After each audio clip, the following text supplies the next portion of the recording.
अस्सलाम वालेकुम। मैं हूं शराफत राना। दूसरा रुख में आज आपके लिए परसेप्शन की मुखालिफ समत में सोचने का एक अंदाज। दूसरा रुख बनाने का मकसद ही ये था कि मीडिया एक परसेप्शन पैदा करता है। मीडिया आपको सच नहीं बताता और पाकिस्तान में मीडिया का झुकाव वाज़े तौर पर एक ख़ास सियासी जमात की तरफ है। आज हम हालात हाज़रा पर गौर करेंगे कि इस वक्त मुल्क की सियासी सूरत हाल किस तरफ जा रही है। जब से पीटीआई की मौजूदा हुकूमत कायम हुई है, हर 2 महीने के बाद शोर व गुलगुला होता है। कभी कहा जाता है कि आर्मी चीफ मियां नवाज शरीफ को मिलने के लिए लंदन तशरीफ़ ले गए और मियां नवाज शरीफ ने मुतालबा कर दिया है कि पहले वो 2018 के इलेक्शन की बाबत प्रेस कॉन्फ्रेंस करके माफ़ी मांगें। कभी दोबारा कहा जाता है कि एस्टेब्लिशमेंट के मुख्तदिर हलकों के नुमाइंदे मियां नवाज शरीफ के पास माफ़ी मांगने गए हैं। जब तज्जिया करते हुए हम इन वाक़यात का जायज़ा लेते हैं तो कुछ मुख्तलिफ चीज़ें नज़र आती हैं।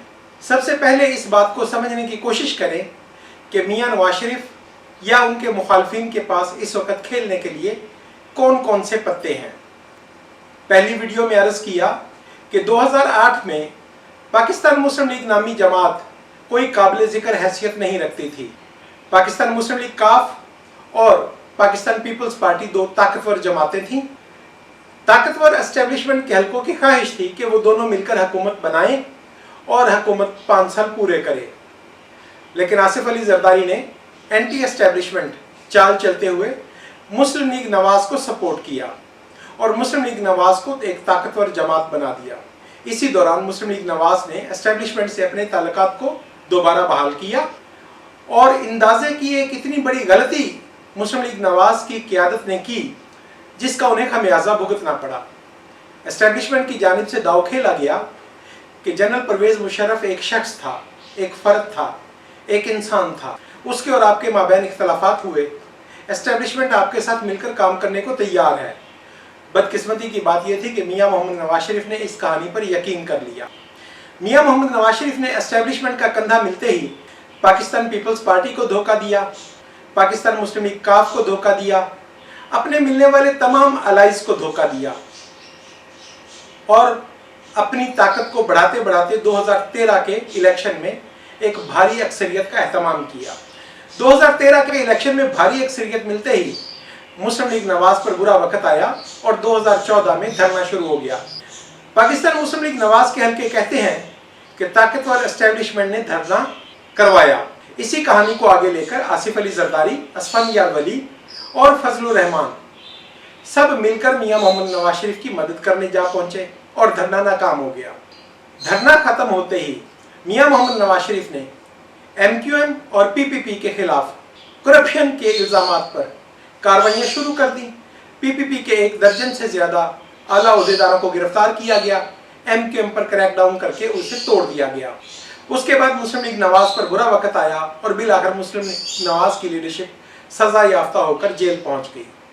मौलाना फजलुर रहमान ने दोबारा कोशिश शुरू की और ऐसा वक्त आया कि एस्टेब्लिशमेंट को यह दिखाई देना शुरू हो गया कि मुत्तहिदा अपोजिशन कोई कारगर वार करने की पोजीशन में आ चुकी है।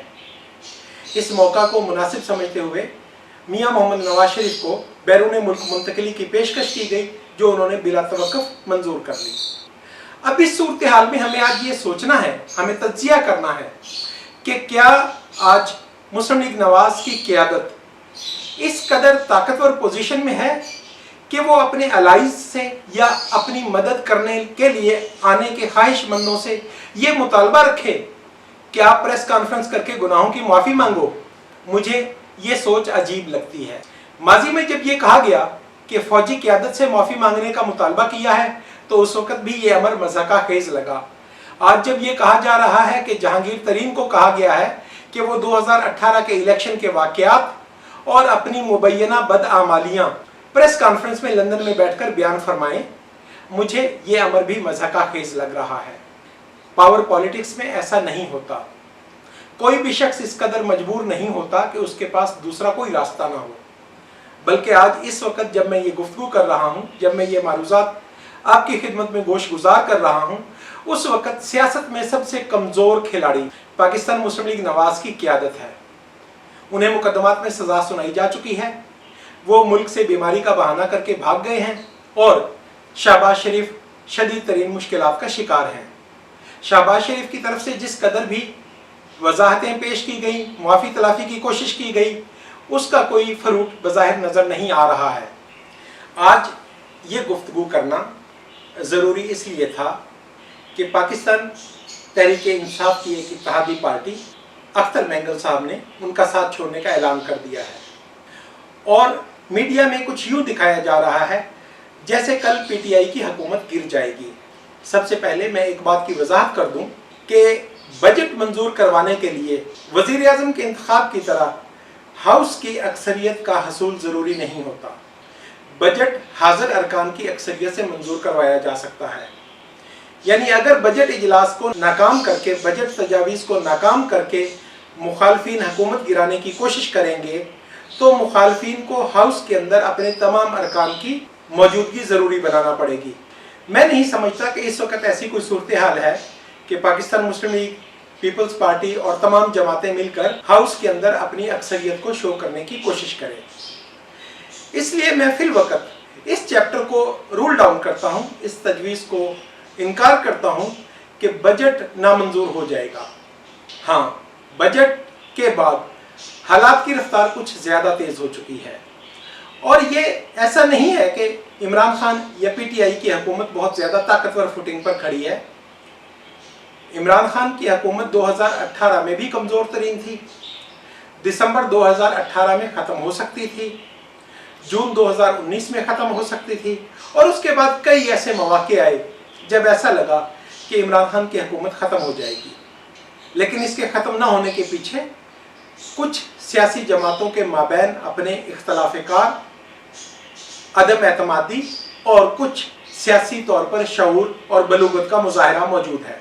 इस वक्त अपोजिशन की जमातों में सबसे ज़्यादा तादाद पाकिस्तान मुस्लिम लीग नवाज़ की है। अगर गुज़श्ता साल पाकिस्तान मुस्लिम लीग नवाज़ की लीडरशिप अपनी रिहाई के लिए पेशकश को कबूल न करती तो इमरान खान की हुकूमत गिर सकती थी, मगर उन्होंने अपनी रिहाई को तरजीह बनाया और हुकूमत गिराने का प्रोग्राम ख़त्म हो गया।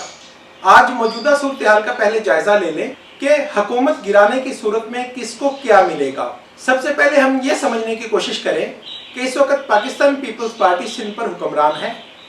पीटीआई की बैड गवर्नेंस और मुस्लिम लीग नून की कमज़ोर तरीन अपोजिशन की अल्टीमेट बेनिफिशरी पाकिस्तान पीपल्स पार्टी है। 2023 का इलेक्शन बिलाखिर दो जमातों के दरमियान होना है।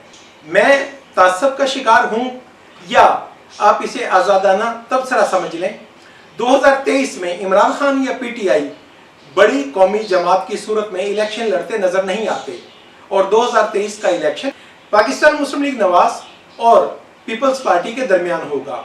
तो पंजाब में दूसरी जमात कौन सी बनेगी ये सोचना मुश्किल नहीं है। मैं ये अर्ज़ करना चाहता हूँ कि पीपीपी की क़यादत चाहेगी कि अगले 2 साल इसी तरह गुजर जाए, मियाँ मोहम्मद नवाज शरीफ बैरून मुल्क मुकीम रहें और मुस्लिम लीग नवाज की कमज़ोरियों की वजह से 2023 तक मुस्लिम लीग नवाज खुद बिखर जाए। इस वक्त हुकूमत गिराने की जल्दी पाकिस्तान मुस्लिम लीग नवाज को ही हो सकती है, क्योंकि उन्हें भी ये नज़र आता है कि उनकी कमज़ोर अपोजिशन की वजह से उनके अपने अरकान बागी हो रहे हैं। सियासतदान बिलाकर सियासत करना चाहता है। जिस तरह शरीफ खानदान सियासत करता रहा है, इस तरह सियासत करके लोग मुस्तकिल बुनियादों पर अगला इलेक्शन नहीं लड़ सकेंगे। इसलिए मुस्लिम लीग नवाज की कोशिश है कि जल्द अज जल्द किसी भी तरह हुकूमत तब्दील हो जाए और उन्हें पावर स्ट्रक्चर में ऐसा हिस्सा मिल जाए जिसकी बुनियाद पर वो आइंदा इलेक्शन की तैयारी कर सकें। अब जब हम इस तज्ज़िये को देखकर आगे बढ़ते हैं तो समझने की बात यह है कि क्या जहांगीर तरीन को ब्लैकमेल होने की ज़रूरत है।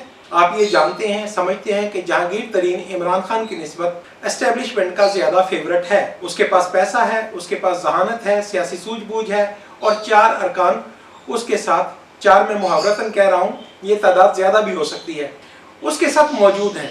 उसे लंबे अरसे की सियासत खेलना आती है। जहांगीर तरीन को अगर हुकूमत गिरफ्तार करना चाहे या उसका कोई माली नुकसान करना चाहे तो फिल वक्त में ऐसी कोई गेम नहीं देख रहा कि इमरान खान इस कदर मजबूत है कि जहांगीर तरीन का माली नुकसान कर दे। इस सूरत हाल में सबसे ज़्यादा ज़रूरत हुकूमत की तब्दीली की मुस्लिम लीग नवाज की है। तो अब ये सोचने की बात है कि मुस्लिम लीग नवाज किसी भी दीगर पार्टी से डिमांड करेगी या उनकी डिमांड को मानेगी। मेरी सोच के मुताबिक ये वो वक्त है जब मुस्लिम लीग नवाज को कुर्बानी देनी है और बाकी सियासी जमातों का एतमाद नए सिरे से हासिल करना है। माजी में मुस्लिम लीग नवाज की क़ियादत वादे निभाने और कोलीग्स के साथ, अपने दोस्तों के साथ अच्छा सलूक करने की मुर्तकिब नहीं रही है। इस वक्त अगर चौधरी परवेज़ इलाही को किसी पार्टी के साथ चलना है तो आसिफ अली जरदारी का एतमाद उनके दिल में ज़्यादा है। मुस्लिम लीग नवाज को चौधरी परवेज़ इलाही को चौधरी शुजात हुसैन को साथ मिलाने के लिए क्या कुछ देना है, ये मुस्लिम लीग नवाज की क़ियादत को फैसला करना है। जहांगीर तरीन को साथ मिलाना है तो क्या कुर्बानी देनी है, ये मुस्लिम लीग नवाज को फैसला करना है। मुख्तसर करते हुए मैं ये कैलकुलेट करता हूँ, या मेरा तज्ज़िया ये कहता है कि हुकूमत को बजट इजलास में कोई ऐसा ख़तरा मैं नहीं देखता, क्योंकि हाजिर अरकान की अक्सरियत हासिल करना PTI के लिए बड़ी आसानी से मुमकिन है और इसे नाकाम बनाने के लिए मुखालिफ फरीकैन ने मुनासिब होमवर्क नहीं कर रखा है। हाँ, अगर इसके बाद किसी भी वक्त हुकूमत गिराने की कोई कोशिश होगी तो उसके लिए सबसे ज़्यादा बड़ी कुर्बानी मुस्लिम लीग नवाज को देना होगी। ये कहना, ये सोचना बिल्कुल गलत होगा, गैर हकीकी होगा कि मुस्लिम लीग नवाज की क़ियादत इस वक्त दूसरी जमातों को डिक्टेट करवाने की पोजीशन में है। आज के लिए इतना ही। हालात हाज़रा पर तबसरा भी अब एक मामूल के तौर पर जारी रखा जाएगा। इंशाअल्लाह उल अज़ीज़ हर 15 दिन के बाद हालात हाज़रा पर तबसरा किया जाएगा। आप सब दोस्तों ने इस वीडियो को देखा, आप सब दोस्तों ने मेरे चैनल को सब्सक्राइब किया, आप सबका ममनून हूँ, आपकी मोहब्बत का ममनून हूँ। अपने दोस्तों से भी मुतारिफ़ करवाएं और सबको कहें कि वो YouTube चैनल दूसरा रुख सब्सक्राइब करें, दोस्तों से शेयर करें। सबसे बड़ी बात कि अपने कमेंट्स ज़रूर करें, मुझे बताते रहें कि क्या कमी है ताकि उसे आइंदा के लिए बेहतर किया जा सके। आज के लिए इतना ही। खुदा हाफिज़। Thank you very much.